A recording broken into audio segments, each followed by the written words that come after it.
अब राजकुमार बड़े हो चले थे।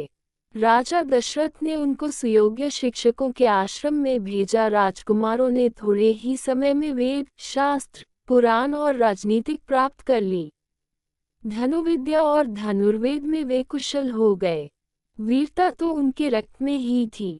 चारों भाई सब विद्याओं में निपुण और पराक्रमी थे। उनमें राम सर्वोपरि थे। बल विक्रम के साथ उनमें शील, विनय आदि गुण भी थे। अपने पुत्रों के रूप, गुण और शील स्वभाव को देखकर माता पिता हर्ष से फूले नहीं समाते थे। राजकुमारों के युवा होने पर राजा को उनके विवाह की चिंता हुई। वे इस विषय में एक दिन मंत्रियों और पुरोहित से बातचीत कर ही रहे थे कि द्वारपाल ने समाचार दिया, महाराज, महर्षि विश्वामित्र पधारे। सुनते ही राजा दशरथ सिंहासन छोड़कर उनके स्वागत के लिए आगे बढ़े। राजा ने मुनि को सादर प्रणाम किया, उन्हें उचित आसन पर बैठाया और सेवा सत्कार से संतुष्ट किया। इसके बाद राजा दशरथ हाथ जोड़कर बोले, भगवान, आपके पधारने से हमारी नगरी धन्य हुई। अब आज्ञा करें कि क्या सेवा करूं। विश्वामित्र प्रसन्न होकर बोले, राजन, विशेष कार्यवश ही आपके पास आया हूं। हमारे यज्ञ में राक्षस विघ्न डाल रहे हैं। राक्षस राज रावण के 2 अनुचर मरीच और सुबाहु हमें यज्ञ नहीं करने देते। यज्ञ की रक्षा के लिए हम आपके वीर पुत्र राम को मांगने आए हैं। मेरे साथ उन्हें भेज दीजिए। आप डरे नहीं, राम की भी इसमें भलाई है। मैं आज ही लौट जाना चाहता हूँ। इतना सुनते ही राजा के प्राण सूख गए। वे गिड़गिड़ाकर विश्वामित्र से बोले, ऋषिराज, यह आपने कैसी बात कह दी। रावण के सामने तो देवता, दानव, गंधर्व कोई खड़ा भी नहीं हो सकता। उससे वैर मोल लेना हंसी खेल नहीं। मेरा राम तो अभी बालक ही है। मैं अपनी सेना लेकर आपके साथ चलता हूँ और आपके यज्ञ की रक्षा करूँगा।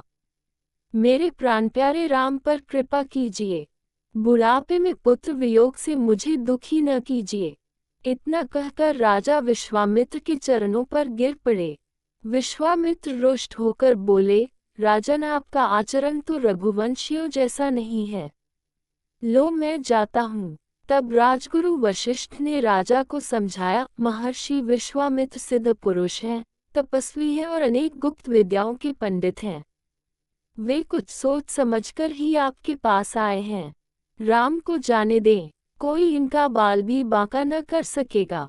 तब राजा दशरथ ने राम को विश्वामित्र के हाथ सौंप दिया। लक्ष्मण भी बड़े भाई के साथ चल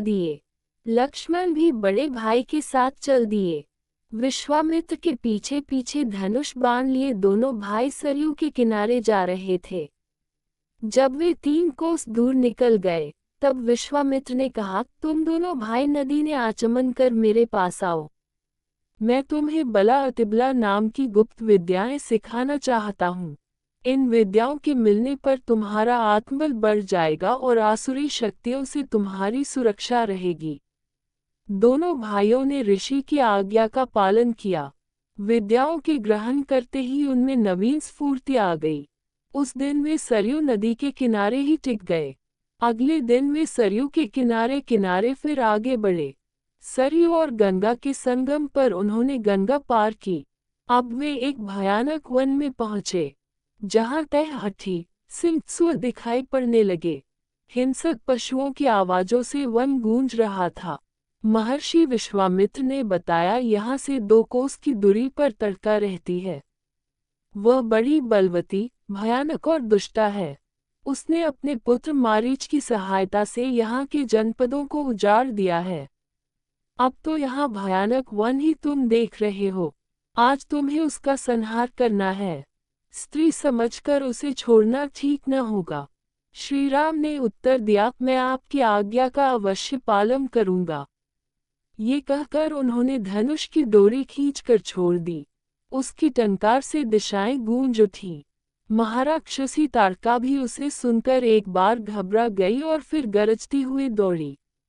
राम के पास पहुंचकर उसने धूल धूल का बादल उड़ाया और वो पत्थरों की वर्षा करने लगी।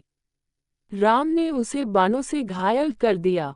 तब ताड़का अपनी लंबी बाहें फैलाकर राम पर झपटी। वह अदृश्य होकर घायल कर दिया। तब ताड़का अपनी लंबी बाहें फैलाकर राम पर झपटी। वह अदृश्य होकर फिर पत्थर बरसाने लगी।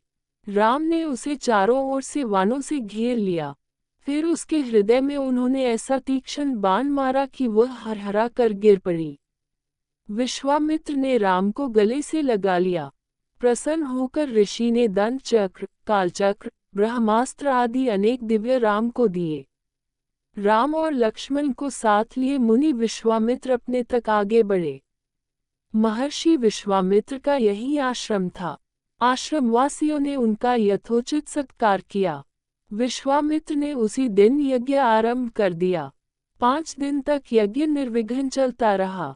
छठे दिन आकाश में घोर गर्जना सुनाई पड़ी। देखते देखते काले बादल जैसे 2 विशालकाय राक्षस वहां आ पहुंचे। इनमें से एक ताड़का का पुत्र मारीच था और दूसरा उसका साथी सुबाहु था। इन राक्षसों के पीछे बहुत बड़ी सेना भी थी। श्रीराम ने मारीच पर मानवास्त्र चलाया। उसके आघात से वह मूर्छित हो गया और बहुत दूर समुद्र के पास जा गिरा। जब उसे होश आया तो वह दक्षिण की ओर भाग गया। सुबाहु को श्रीराम ने आग्नेयास्त्र से मार डाला और सारी राक्षस सेना का वायव्यास्त्र से संहार कर दिया। विश्वामित्र का यज्ञ निर्विघ्न समाप्त हो गया। विश्वामित्र ने राम को हृदय से लगा लिया। सब ऋषि राम की प्रशंसा करने लगे। चले जात मुनि दीन ही देखाए, सुनी जोड़कर पूछा, अब हमारे लिए क्या आ गया है। विश्वामित्र ने बड़े स्नेह से कहा, वत्स मिथिला के राजा जनक को तो तुम जानते होंगे। वहां बहुत बड़ा यज्ञ हो रहा है। हम लोग को वहां जाना है। तुम दोनों भाई भी हमारे साथ चलो। राजा जनक के यहाँ एक विचित्र धनुष भी है, उसे कोई उठा भी नहीं पाता। वह धनुष भी तुम देखना।